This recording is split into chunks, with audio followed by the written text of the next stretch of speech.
red this split, or at least this week. We're expecting a couple of those priority picks. Syndra taken away, don't want that one to get in the hands of Nuke Duck. So Zach's still up, Zaya's still up. In actual fact, Rakan got banned in phase 2, which is a little bit of a surprise to us. Yeah, I think we were talking about how it might be that secondary engage in the bottom lane where you don't want a champion that can protect an AD carry very well. And Vitality say, okay, we don't care about the meta, just get rid of what the Unicorns like to play here. And that has worked well for some teams. Braum was the champion Hylissang played. But remember, Malzahar was banned out in the last game. He may just default over towards that. The Lulu is there as well. There's a Rakan ban because Unicorns don't want to have to pick Rakan themselves and don't want Vitality to get it if they first pick Xayah. And we've already seen Xayah has in fact lost. If Xayah gets locked in here, Samix just goes Caitlyn, is very comfortable. Yeah. And that's why I think Elise or Zac may be the priority here. Maybe not the Zac, but Vitality may not want to put themselves in a lane that could be tough. I say that. They're going to play into the Caitlyn. Now, Xerxes has played Zac before the rework. Yes! Oh, yes! Yes! It's in. I am so excited to cast Zac. The Unicorns of Love have gigantic smiles on their faces.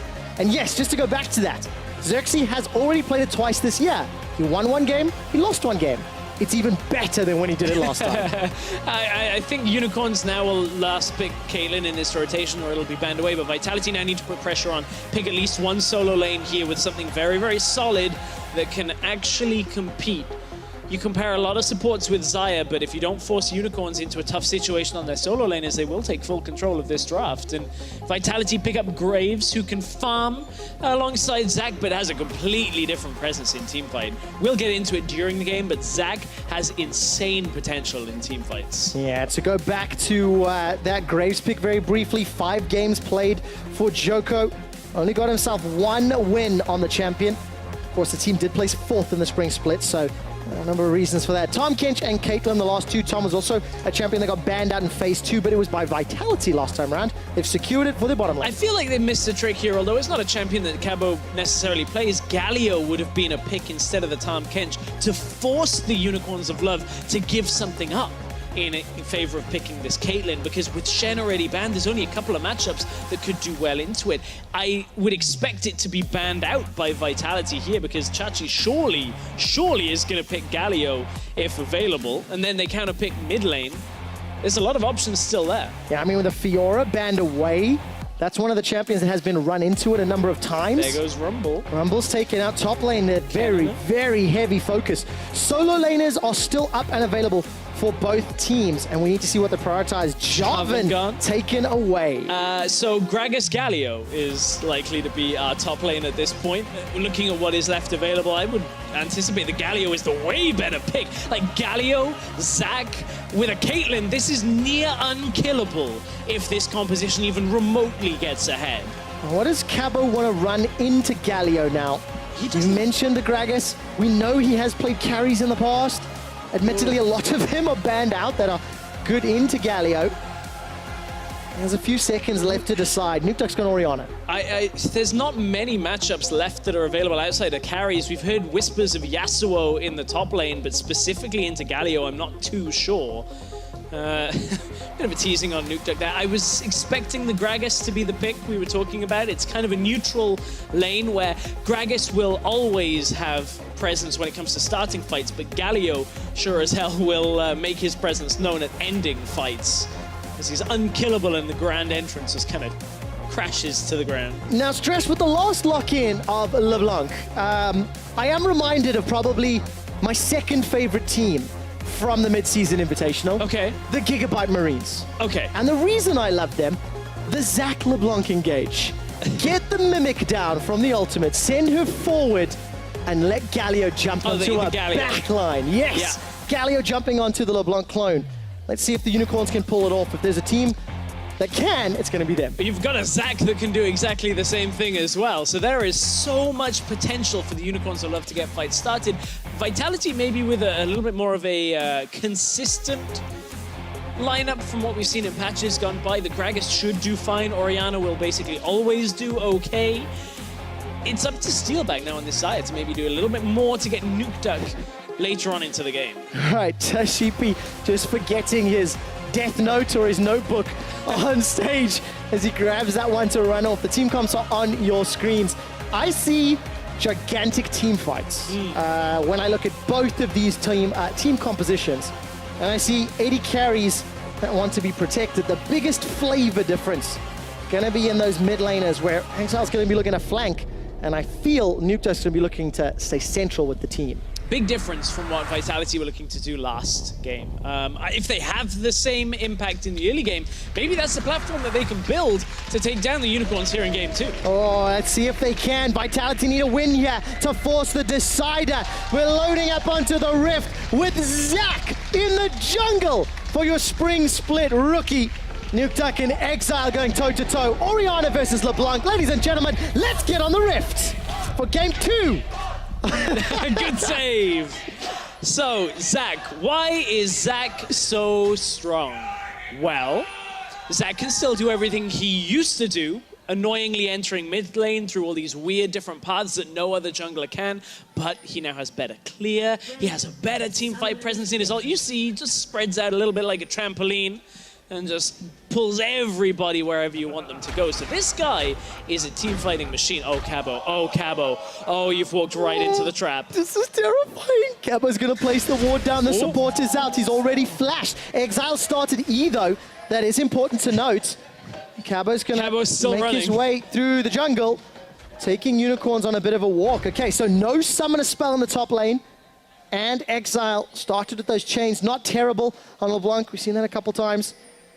And of course, he's going to be able to back away. It looks like Nukeduck also got a ward, I expect. Yeah. Got one CS2's name. Didn't see where it was, though. Yeah, I mean, we look at the last game. Nukeduck's flash being down didn't hinder Vitality too much. There was a gank that went that way. But now Unicorns have themselves the Zac jungle, which can enter lane from a long distance. Obviously not that early on.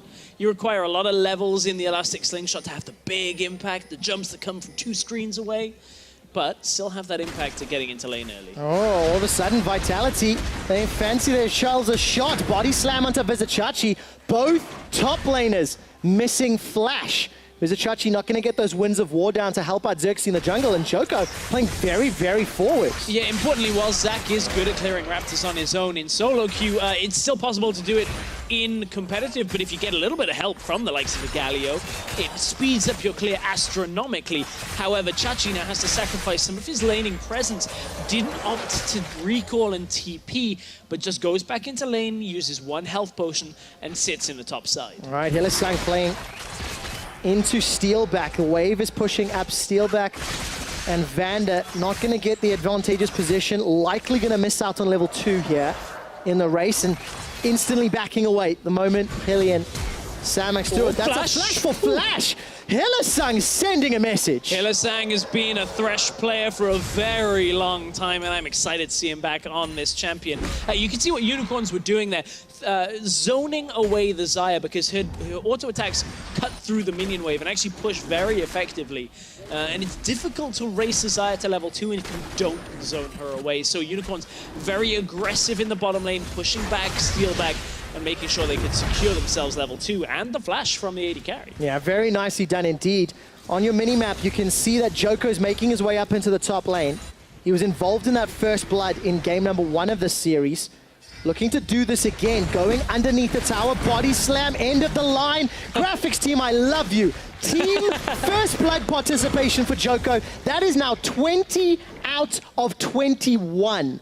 And his jungle proximity, 50%, spends a lot of time with his laners. That's why he helps out with first blood so often. Yeah, easily converts that flash being down into the kill. And second game in a row that you're looking at it, Vitality getting their jungler very close to some of their lanes, but it works out very well here. And this is the Vitality we saw in game 1 that we were saying, hey, maybe this is what they needed. They've got a lineup that is contending in the early game. No longer are they the Vitality that did nothing the entire game. Yeah, indeed. And Nukeduck's going to take a lot of damage from that Shatter Orb from Exile, but you know, Joko, you go back to his ability to help with First Blood, secure First Blood, work with a team for First Blood. His problem was never the early game. His problem was always once you get to the mid game. Right. But that's also a team problem, right? I'm not pinning this on him. Vitality as a squad all throughout spring, they didn't really do a lot. They just kind of lost slowly. They weren't bad enough to get crushed, but they didn't seem to be good enough to grow, and that's what Yamato's going to need to change this split. Not only Yamato, but Vander as well. He has a lot of experience helping to shot call on H2K. He was one of the big voices that we heard being talked about.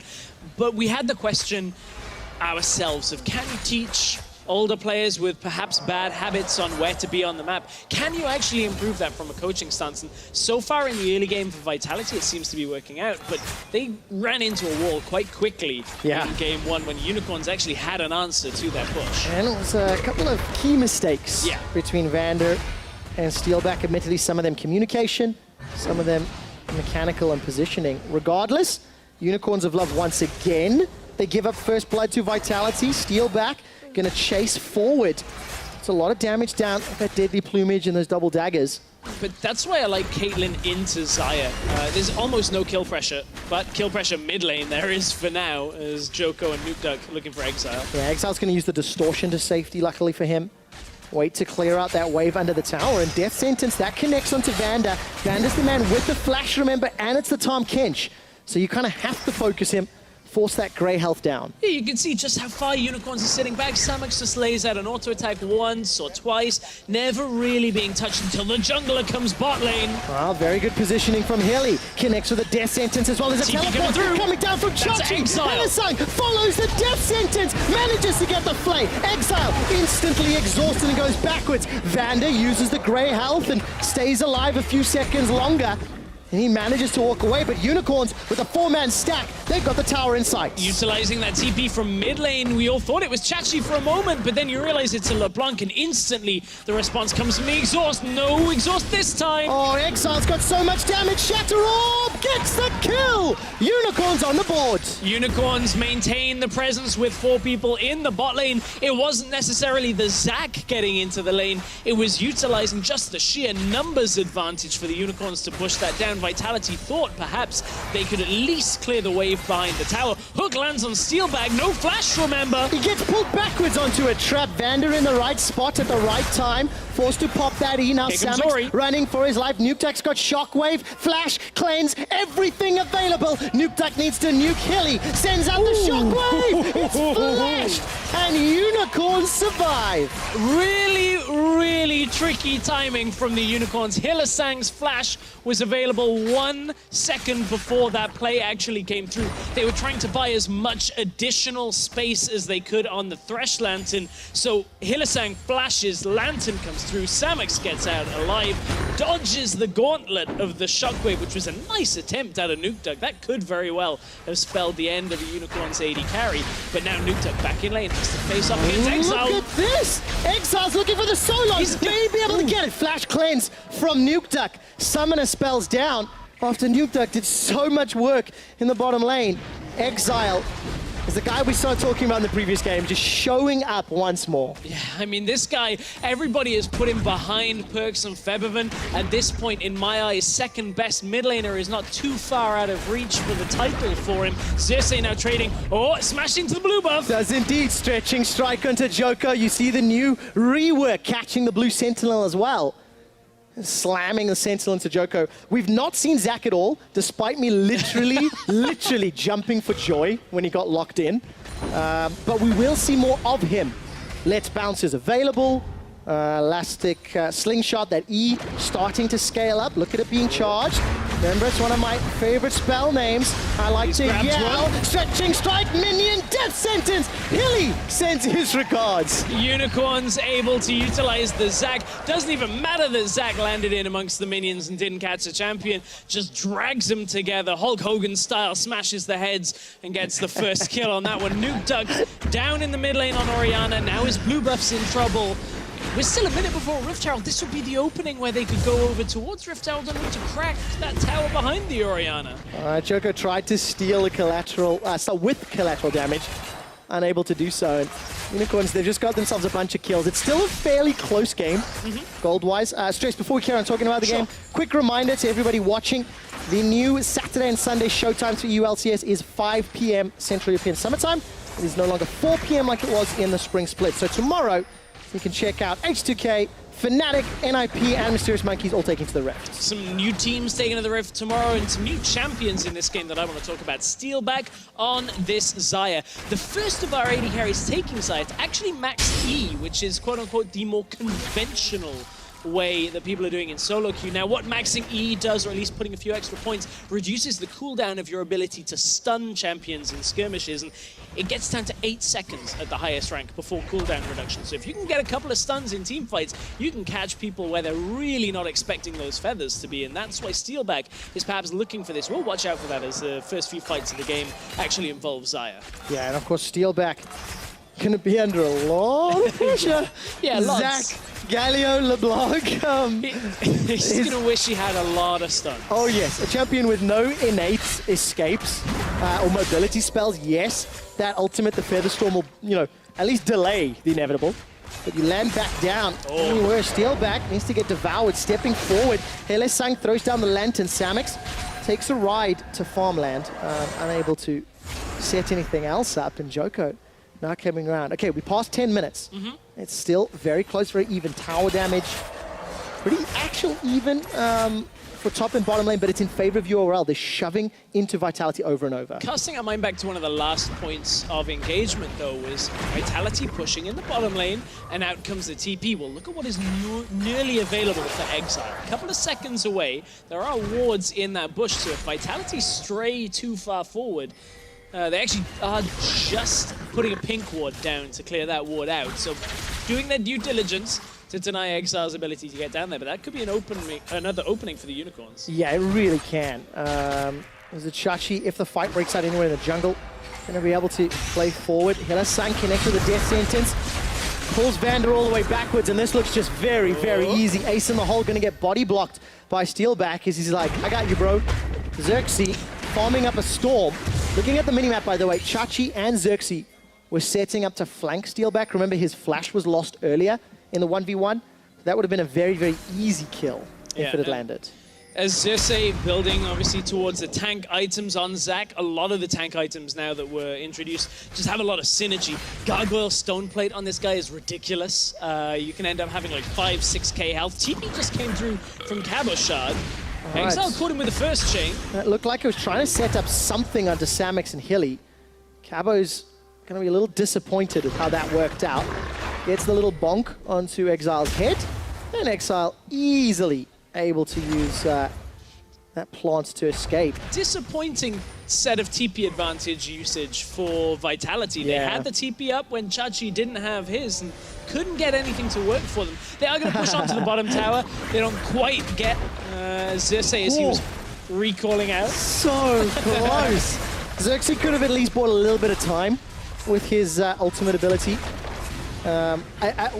Anybody that listens to me cast Kled, you know how much I love Bear Trap on a rope. Let's Bounce is probably a close second for one of the most fun names.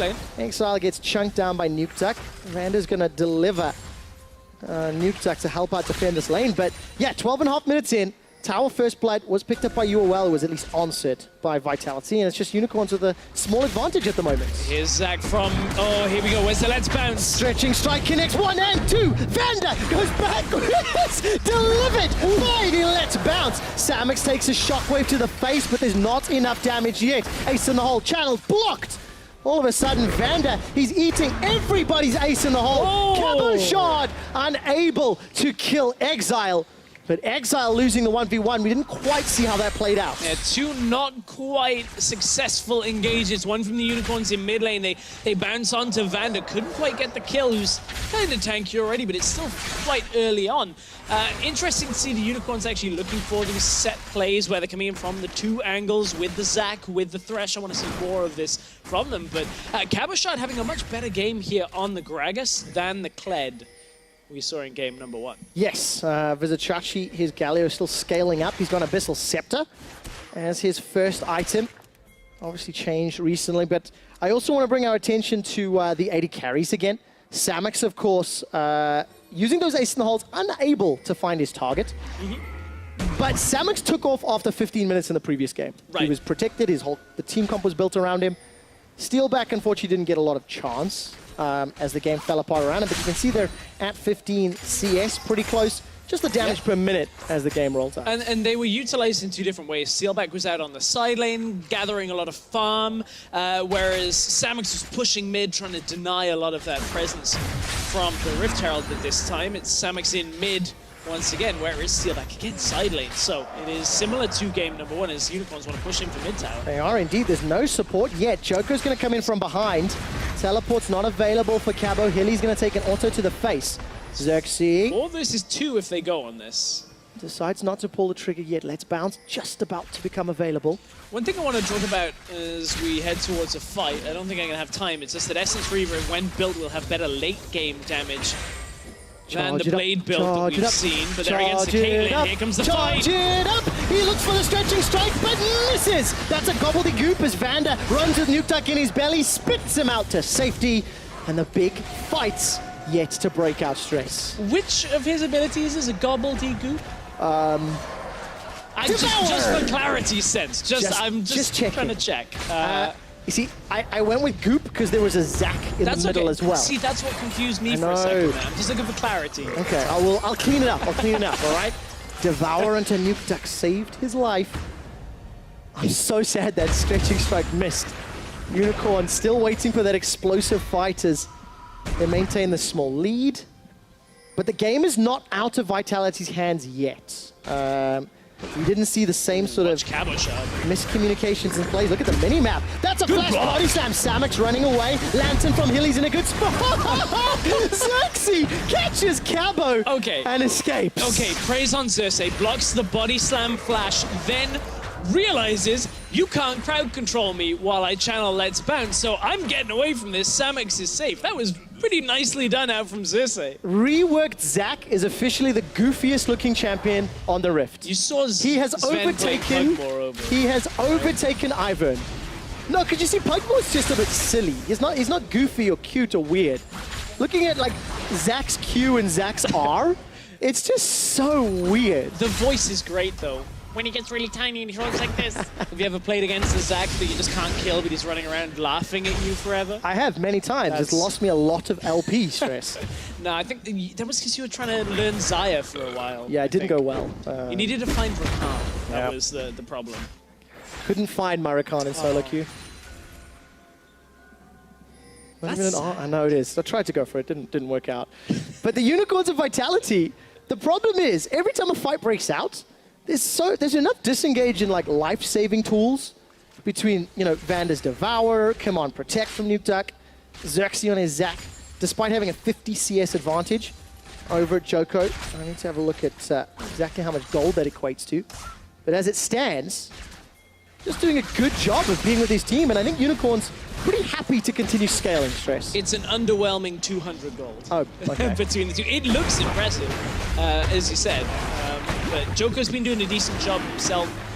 As, at least he got that kill, so it makes up some of the difference between the two. It's been a bit of a slower game than the first one, perhaps. Unicorns, of course, with a very low game time at the end of it. One Baron buff pretty much ended the game for them. Yeah, really well played. Unicorns just flew ahead. As Chachi might need to fly. It's the shield of Durant. Justice Punch is flashed away from, and he rides the lantern to safety. We haven't yet seen the play you were talking about, the Mimic LeBlanc or the Zac going in before the Galio ult. Well, they've got to be careful around mid lane. This is where Zac and Galio love to fight. They do indeed. Elastic Slingshot being charged up on the right-hand side. Vizichachi doesn't fire. The flash taunt. There goes Let's Bounce, and Xerxes needs to get out to safety. Unicorns, they get the tower. They get a 2,000 gold lead. But once again, a sub-optimal engage. Flashes up for Xerxes. Cabo may need to look for him. That didn't quite hit the mark. Exile's on a ward, although, it's a ward off to the side. The control ward for himself. Vitality are doing a good job of pushing Unicorns away from the Rift Herald here off that exchange in mid lane. They know that with the Let's Bounce down, the engage is a lot less impactful than potentially could be out of Xerxes. Yeah, and slight misspeak from me earlier. I said Xerxes, I meant Samux. Regardless, a minute to go before Rift Herald passes back into the ether, and Vitality are grouping up all the way around. No support yet. Yep. Hillesang's going to make his way up. May just spot it going down. Right, do not think it's worth engaging 1v5. Hillesang says, Nope, you are quite wrong. Catches Bando with a death sentence, shield of Durand. Flashing Here comes gaze. Xerxes! Here comes Xerxes! Shockwave catches on the back end. Xerxes looking for a target. Let's bounce still on cooldown. Doesn't matter. Exile's got the kill. Samix gets another. The play for days from Hylissang. A heroic entrance to close the door on Vitality. That's the third of the fight before Hylissang goes down. Cabo Shot sends his regards with the explosive cast before he's forced to burp and run away. Gets caught by the stretching strike and Steelback running low on mana. His Essence Reaver not keeping him topped up. Exile's Another back. taunt comes down. Exile's looking for the kill. Steelback continues to chase forward and Unicorns 1 for 3 fights. Yeah, 1 for 3. It looked like it should have been more from the Unicorns, but until Exile was back in the fight, there was no real way of them dealing out enough damage. They have to be careful of the counter engage here. Pings in the top lane They don't know from he's there. They Cabochard. don't know he's there and Exile escapes. But here comes Cabochard. This is the real danger. Right, Xerxes going to be forced to jump away. No flash for Vizichachi. Shield of Durand will buy a few seconds of time as a Justice Punch catches the Tom Kench in the guts. Vizichachi goes down and Vitality, they at least get themselves a backup kill and it goes to Nukta. Now, summon the Rift Herald in the top lane. It's the best play Vitality can make at this point because Samix had shoved mid out already. That's actually what has happened during the live engage, and Unicorns are looking to fight to actually disengage. It's in the live picture. Unicorns are fighting Vitality. We've already jumped back out. The Devour, not enough to save Nukedex. Like Exile's in trouble. He's going to need the distortion soon. Flash has already been used. Distorts forward, can distort backwards by a few extra seconds, decides not to. He manages to escape. Xerxes, Samix, Hylissang, shut down Joko, and Exile is still alive. Death Sentence finds out Cabochard. The Unicorns have phenomenal team fights. Joko is able to take down the tower thanks to the help of the Rift Herald, but it's Vizichachi killing, cleaning up, shutting down Vitality for the ace. Vitality with the Rift Herald unable to make it work for them once again because Unicorns have a good defensive set of fights, and now what's Rift Herald to the bigger brother of Baron Nashor right now as Unicorns are going to be able to take it down. That was a clean ace. Vitality, I love that they threw whatever they could at the Unicorns to try and make that Rift Herald play work, but in the end, Unicorns team fighting way too strong, and again the Unicorns coming out significantly further ahead. Just a really good mid-game from UOL. They understand their team comp, they understand their opponents, and here's this replay that started while we were in a replay. Yeah, this was the engage that Unicorns managed to get back into at least a fighting stance against Vitality as they were looking for the top side. That chase and killing Chachi took so long that the Unicorns of Love were already back and ready to fight. That Recall got back together, and Samix is able to miss out with so much damage here. Joko unfortunately pushed back onto a trap there, able to take him down with ease, and then Chachi says, hey, I'm back.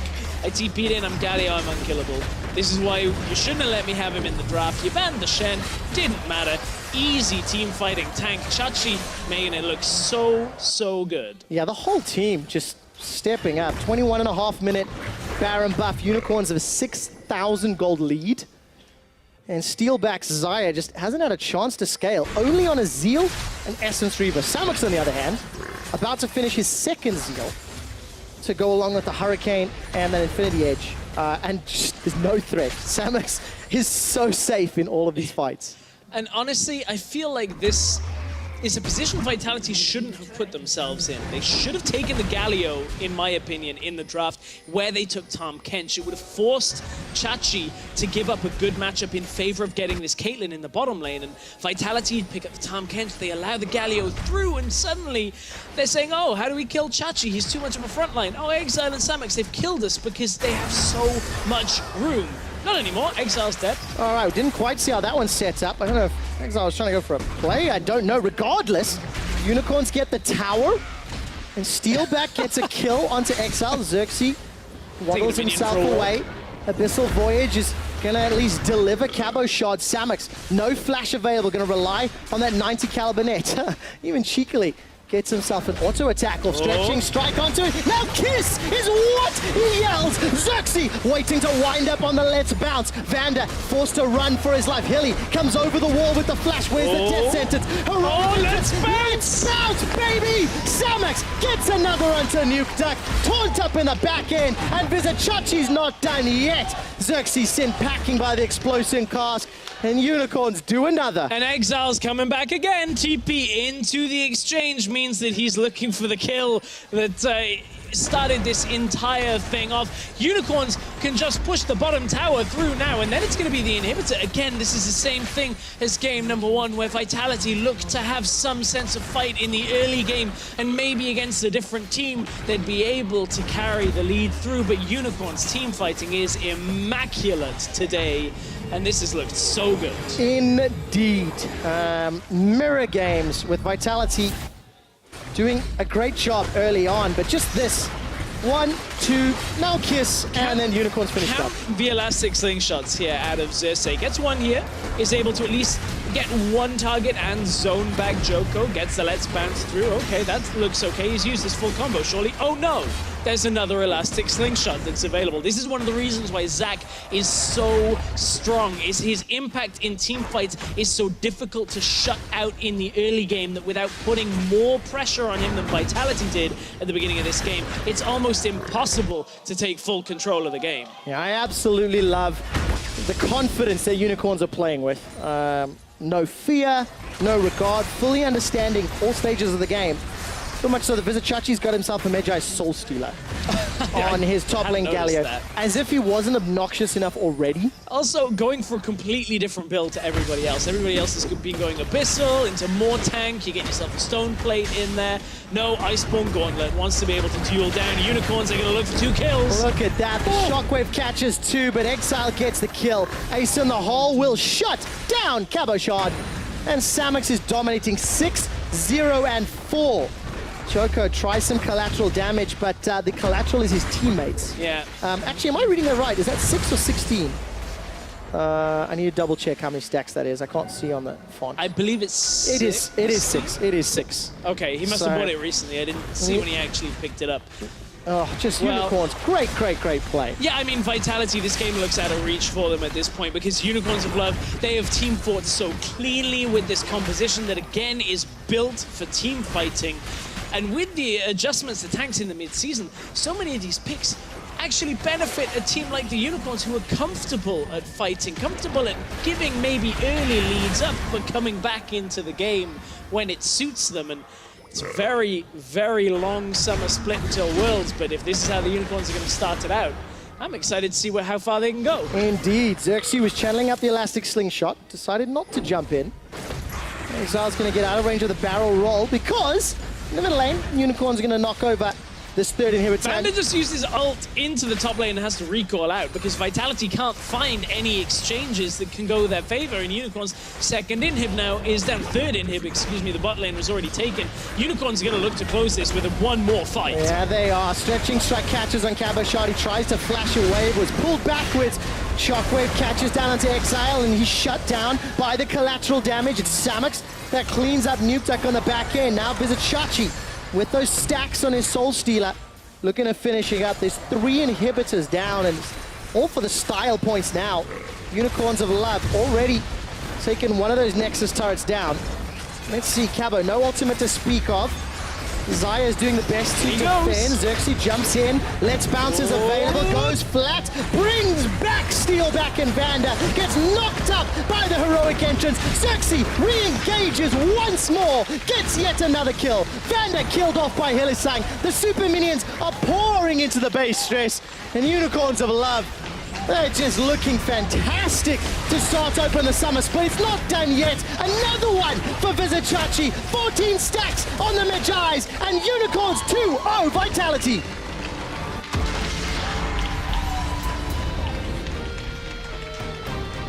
The most prepared Unicorns, we said at the beginning of this series, and preparation paid off, because that was a very clean series against a revamped Vitality roster that did have some more bite at the beginning. I liked what they were bringing to the table, but it wasn't enough to face off against the Unicorns.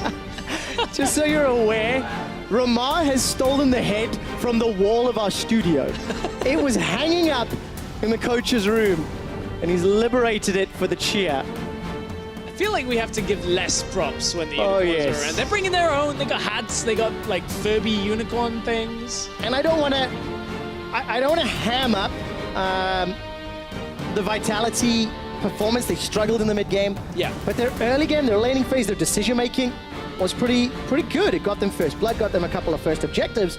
It's the next steps where they've got to clean up their play. But unfortunately, against what is arguably the best team in Europe right now, because they've kept the same. They've been boot camping. They've been to Korea. In theory. The best week one team. Yeah, that's a fair statement. Sweeping statements. That's what I'm all about. I'm all about stress. Still got to see 2 more teams, but I think you can call it that for now. Very quickly, of course, we saw both Joko and Steelback hugging a couple of the members of UOL. Vizichachi and Hilly in particular. Yeah. As we mentioned, that storyline, the guys they played together on a team once upon a time. And now they got stomped by UOL, who just looked great. Unicorns team fighting looks on point, and it's actually a really interesting prospect now. H2K look to be back on form themselves. That's a real nail biter. We've got Fnatic, they're on a good performance over in Group A. I think this could be one of the most competitive top of each groups we've seen here in Europe. We hope so, right? Yeah. We hope so, and time will tell. I was speaking to Mithy a little bit earlier and said, what do you think of the squads? And Mithy's like, well, it depends on how well the teams adapt over the next 10 weeks. It's for sure to say, though, that gone are the times when people would, tweet or whatever saying, oh, Unicorns, do we really want them representing our region? I want team fighting like that representing us, because Unicorns look very, very strong, consistent, solid as a unit.